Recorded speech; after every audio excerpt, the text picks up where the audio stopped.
What's going on, guys? It's Elias. Welcome back to the channel. As you can see behind me, I have my BugEye WRX back from the shop. So as you know, I bought a whole bunch of parts for it recently. We got it all hooked up and changed. The car was running beautifully when I picked it up. I was actually on my way to go film a nice video. We have the perfect sunlight coming out now. It's Saturday afternoon and it's a beautiful time. It's a beautiful day, actually, one of the first beautiful days. 70 degrees today, first time 70 degrees in 2019 up here in Pennsylvania. So I was taking the car out to do a little review, to do a little update on it, and unfortunately I was on the highway to shoot some videos and it started cutting out on me. So what happened? Well, let's go take a look at what we changed and what I think happened, and then what we're gonna do to get it home. So as you can see here, it's looking mighty fine. I was very happy to be back in it. It was a ton of fun. I was taking it easy to make sure that I wasn't breaking things in too roughly. I have put in a new clutch, a new flywheel, a whole bunch of different parts. I was actually gonna go over it, like I said, in a video, but instead I'm showing you guys a stranded WRX. So let's go ahead and take a look.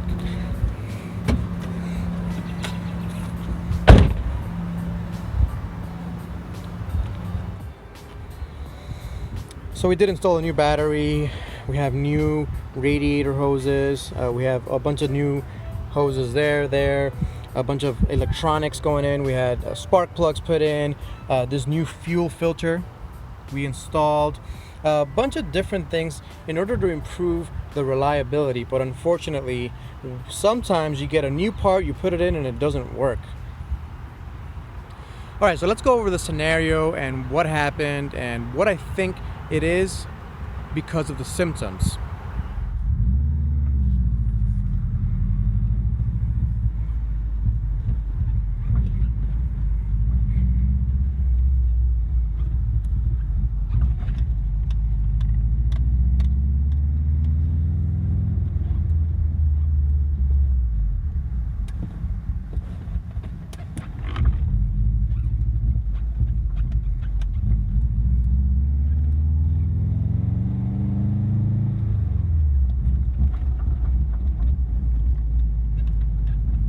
So I was driving on I-80, and you know how busy that interstate is extremely busy, and the car was driving fine. I was going about 75-80 miles an hour. Again, the car was driving beautifully, no shaking in the wheel. I was actually very impressed with how it was, considering this car does have 270,000 miles on it.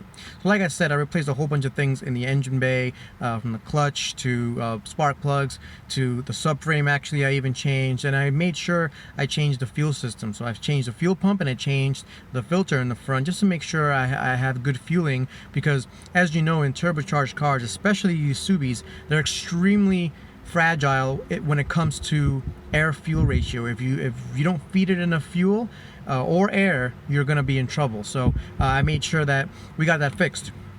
So as I was driving down the road, there's a pretty, I guess, I mean, it's a slight incline if you really look at it, but it's a pretty severe one. Once you notice that you do kind of have to either give it a little bit more gas or maybe even downshift if you're in a very powerless car. And I was going up the hill, and all of a sudden it started bucking, going, kind of when a car bucks, it kind of feels like it loses power, and it mainly did it when I was giving it gas. So I was pressing the gas pedal down, I was pressing it down harder and harder, and unfortunately as I pressed it harder to go up the hill, and like I said, we went from this much throttle to this much throttle, not even close to a quarter throttle. It was, I wasn't trying to go fast, I was just trying to get it home.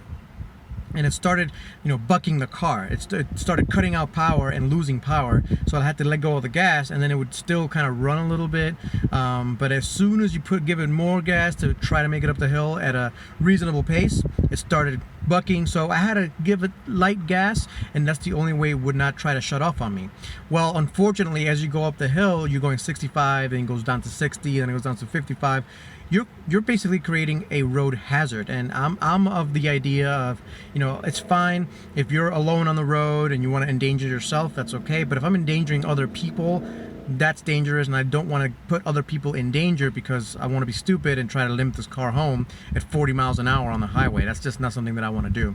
So I immediately I kind of saw the symptoms. I'm like, there's something not right about this car. So I pulled over and I kind of tried to diagnose it on the side of the road. I'm like, this is dangerous. Let me actually get him back in the car, limp it to the nearest parking lot, and that's what I did. So as you can see here, we are in a very empty parking lot. Thank goodness it's Saturday and it's not a busy day, because this office, I assume, would be full of people during the weekdays. It's not, so I was able to just ride up and park the WRX right there where it is. Not a big deal at all, because the parking lot is nice and empty. So I find this very empty and frankly beautiful parking lot, and I start diagnosing the car the best way I can. I don't have any tools. I don't have my OBD2 scanners. I have like 4 of them. I just didn't think to bring it, but I started just diagnosing the best way I can, and I was trying to reproduce the actual problem the best I could. So I would put it in first, I'd give it a little bit of gas, and it would actually run okay. It was, you know, a little bit of accelerator pedal, it would run fine. Put it in second, give it a little bit more gas, and it'll start bucking. And I did that for a while, and at some points it was just cut out and not turn back on until I let go of the pedal and basically let the pump rest for a bit, the fuel pump. And then after I gave it more gas, then it would turn back on. So I turned the car off for a little bit. I called my mechanic buddy that helped me work on the car, and he said, hey, it might be the fuel pump. We put it brand new, but sometimes those fuel pumps just are bad from the factory. And I got a quality fuel pump. I got the fuel pump from Subaru. It was like $180 or something like that. So it should have been good. I didn't skimp out on that.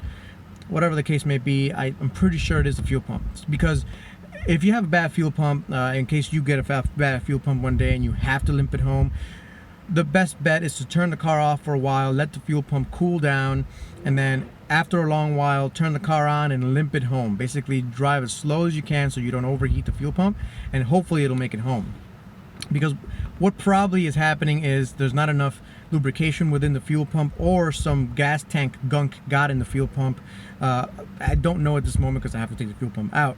But if you let the fuel pump cool down for a while, it'll start running fine again, and you may be able to limp it home. But I'm not going to do that, because honestly, there's better ways to get it home, and I think towing it home is actually the better solution. So what I did, you know, I am a AAA member. I've been a AAA member for about 12 years now.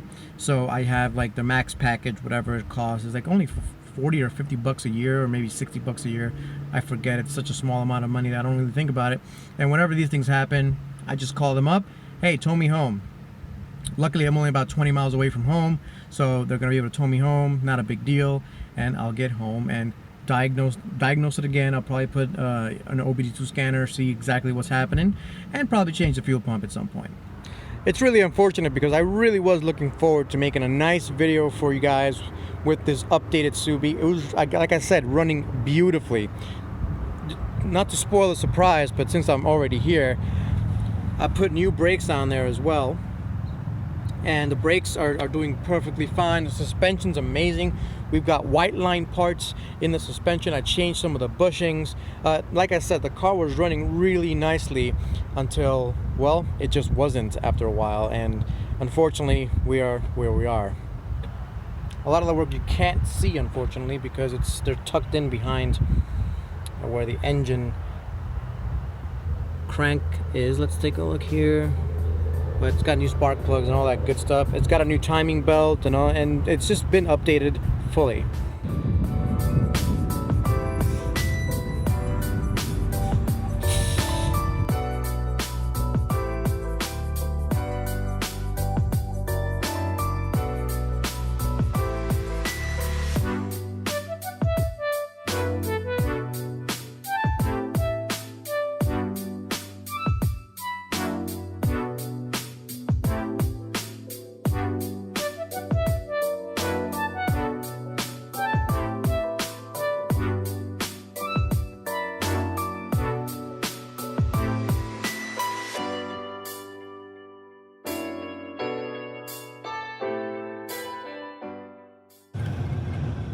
Alright, boys and girls, as you can see right behind me, we have the WRX in the tow truck.